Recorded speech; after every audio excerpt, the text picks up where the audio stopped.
du Seigneur, bonjour. Ici encore la sœur Danielle. Et aujourd'hui, j'aimerais que nous parlions brièvement du sujet qui concerne le deuxième commandement du Seigneur. Donc, la désobéissance au deuxième commandement du Dieu vivant, notre Père Céleste.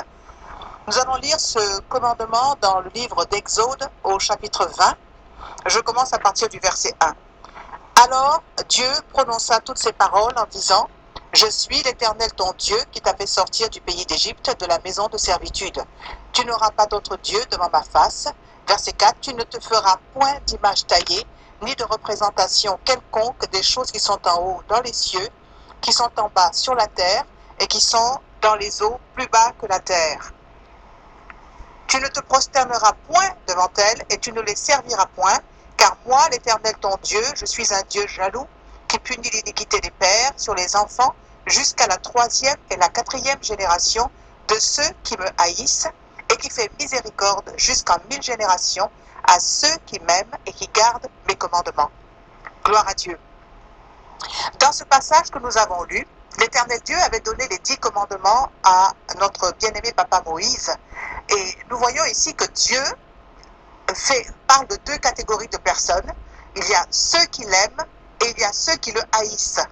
Toute personne qui désobéit au commandement de Dieu, eh bien, montre à Dieu qu'il ne l'aime pas. Et toute personne qui obéit montre à Dieu qu'il l'aime parce qu'il garde ses commandements. Aimer Dieu, c'est garder ses commandements. Mais, bien aimé, malheureusement, beaucoup de personnes suivent beaucoup plus la tradition, la religion, que de suivre la vérité qui est dans la parole de Dieu. Les gens cherchent plus à plaire aux hommes qu'à plaire à Dieu. Et ici, Dieu parle clairement. Le premier commandement, c'était: tu n'auras pas d'autre Dieu devant ma face. Mais le deuxième commandement que nous soulignons aujourd'hui, c'est: tu ne te feras point d'image taillée, ni de représentation quelconque des choses qui sont en haut, dans les cieux, qui sont en bas, sur la terre, et qui sont dans les eaux, plus bas que la terre, et tu ne te prosterneras point devant elles, tu ne les serviras point, car moi, l'Éternel, je suis un Dieu jaloux qui punit. Donc, bien-aimés, lorsque vous désobéissez à ce commandement, qu'est-ce que vous faites? Vous vous mettez sous la punition de Dieu, vous vous rendez candidat de la punition de Dieu, mais non seulement vous, mais vous rendez également votre descendance candidate à la punition de Dieu, puisque le passage dit: je suis le Dieu jaloux qui punit l'iniquité des pères sur les enfants jusqu'à la 3e et la 4e génération. Donc, vous vous imaginez que la désobéissance des parents retentit automatiquement sur les enfants, les petits-enfants et la génération suivante. Eh bien, Jésus-Christ, notre Seigneur, nous a dit quelque chose dans le livre de Matthieu au chapitre 5, le verset 9.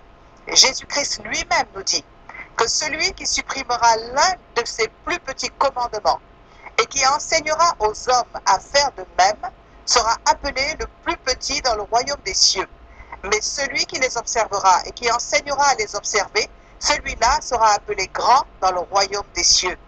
Donc le Seigneur Jésus-Christ, que son nom soit glorifié, nous dit ici que nous n'avons pas le droit de supprimer le plus petit de ses commandements.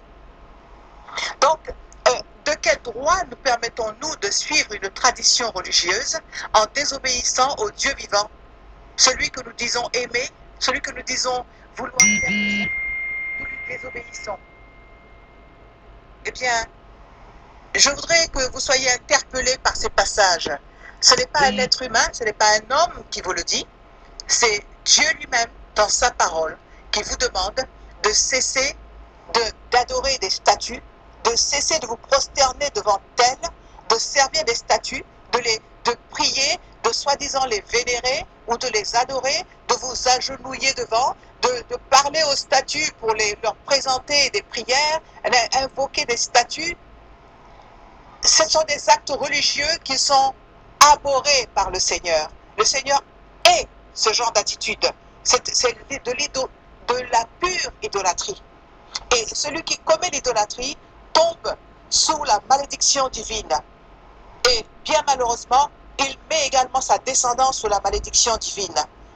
Parce que Dieu va punir la descendance jusqu'à la 3e et 4e génération. Dieu nous aime, mais ce qu'il n'aime pas, c'est le péché. Ce sont nos comportements de désobéissance. Une fois que vous avez appris cela, que vous connaissez la parole de Dieu et que vous avez entendu ce que je vous dis aujourd'hui, et si vous retournez faire ces choses-là, c'est que vous vous maintenez volontairement dans la désobéissance. L'idolâtrie est une abomination aux yeux de l'Éternel. Dieu est un Dieu jaloux. Il ne donnera sa gloire à personne. Dieu ne veut pas donner sa gloire à des statues. Et ne savez-vous pas, comme nous le dit l'apôtre Paul dans le livre des Corinthiens, que lorsque nous adorons une statue, nous adorons des démons. Nous croyons adorer une statue, mais nous adorons des démons. Comment un être humain peut-il se mettre devant une statue pour lui présenter des prières? Une statue qui n'a pas d'oreilles, qui a des oreilles mais qui n'entend pas, qui a des yeux mais qui ne voit pas, qui a des mains mais qui ne touche pas, qui a des pieds mais qui ne bouge pas, et vous lui confiez vos problèmes? Alors que Jésus-Christ, lorsqu'il est mort à la croix, la Bible dit que le voile s'est déchiré. Le voile qui séparait le lieu saint du lieu très saint a été déchiré. Et Jésus-Christ, à travers sa mort, a ouvert l'accès vers le sanctuaire, vers le lieu très saint. Et désormais, nous pouvons nous adresser directement au Père au nom de Jésus-Christ. La Bible nous dit que nous pouvons nous approcher avec assurance du trône de la grâce pour obtenir de l'aide dans nos besoins et pour obtenir miséricorde. Et il n'y a qu'un seul médiateur entre Dieu et les hommes, c'est Jésus-Christ fait homme. Alors pourquoi voulez-vous passer par des statues, des saints, comme on les appelle, des gens qui ont vécu, qui sont morts, pour présenter une doléance à Dieu le Père, alors que par Jésus-Christ, nous avons un libre accès, nous avons un accès direct dans la présence du Père, parce que le sang de Jésus nous a purifiés et nous pouvons nous présenter devant lui, justifiés de nos péchés. Alors, si c'est quelque chose que vous ignoriez auparavant et que vous entendez ce message, vous devez obéir à Dieu. Vous devez vous séparer de vos statuts. Séparez-vous de toutes ces choses abominables, toutes ces représentations, ces images, ces crucifix et toutes ces choses qui ne sont que des représentations pour servir à adorer et se prosterner devant des idoles. Ce message, c'est certain, va choquer des personnes. Tout le monde ne veut pas entendre la vérité. Mais si vous désirez vraiment servir Dieu, en vérité, Dieu dit, je cherche des vrais adorateurs qui vont m'adorer en esprit et en vérité. En vérité. Et la vérité, c'est cette parole. Dieu nous a donné sa parole pour nous montrer le chemin. David disait, ta parole est une lampe sur mon sentier.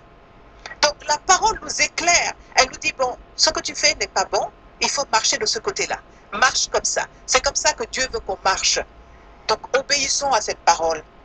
Moi qui vous parle, j'ai adoré aussi des statues. J'ai adoré. J'allais offrir des fleurs devant ces statues-là. Régulièrement, je m'asseyais devant ou je me mettais à genoux et je priais avec mon chapelet pendant des heures. J'avais mes statues à la maison. Mais lorsque mes yeux se sont ouverts à la vérité de l'Évangile, je me suis séparée de ces choses-là. Parce que j'ai compris que mon cœur peut se connecter au cœur de Dieu par le nom de Jésus-Christ, par l'Esprit Saint qu'il m'a donné, directement, sans avoir besoin d'intermédiaire, sans avoir besoin de statut entre Dieu et moi. Je prie que la vérité que vous venez d'entendre puisse vous libérer du manque de connaissances, vous libérer de la religiosité, vous libérer des choses qui vous ont été enseignées dans le temps d'ignorance.